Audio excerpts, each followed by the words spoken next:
బుజ్జి తల్లి కాస్త నవ్వవే, వచ్చేస్తున్నా కదే. సో ఫ్రెండ్స్, నిజంగా కొత్త అనుభూతి ఉందన్నమాట. ఇదిగో ఈ పడవలన్నీ చూస్తున్నారు కదా. ప్రజెంట్ నేను మచిలీపట్నంలో ఉన్నాను అనమాట.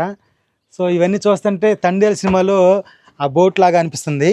ఇదనమాట చూడండి, ఇలాగ ఉంటాయి వరుస పెట్టి మొత్తం బోట్లు ఇటంతా. సో లోపలికి పోతే లోపల స్టీరింగ్ ఉంటుంది అనమాట. సో లాక్ చేస్తున్నట్లే మనం వెళ్ళలేము. సో నిజంగా చాలా ధైర్యం ఉండాలి మచిలీపట్నంలో.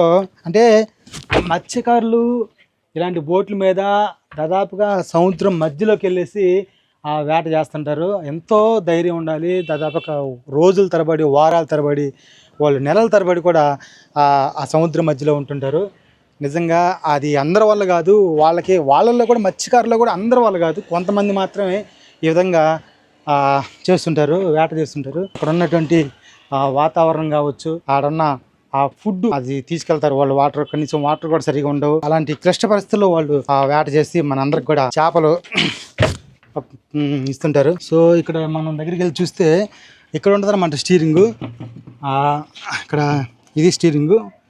సేమ్ మనం ఎట్లయితే కారులో ఉంటుందో ఈ స్టీరింగ్ లాగే ఉంటుంది. కానీ వీళ్ళకి లెక్కలు వేరు. సముద్రంలో వచ్చే అలలకి వీళ్ళు నడిపే బోట్కి ఆ సింక్ అనేది కరెక్ట్గా ఉండదు. చాలా కష్టం అన్నమాట. చూడండి, వాళ్ళు అక్కడ వంట చేసుకోవడానికి ఇక్కడ ఒక కిచెన్ లాగా మొత్తం ఇవన్నీ కూడా వాళ్ళు వంట వండే పాత్రలుగా అయితే ఇక్కడ ఉన్న గ్యాస్ కానీ, ఆ తర్వాత లోపల చూడండి ఆడ కారం, పచ్చళ్ళు ఇవన్నీ కూడా.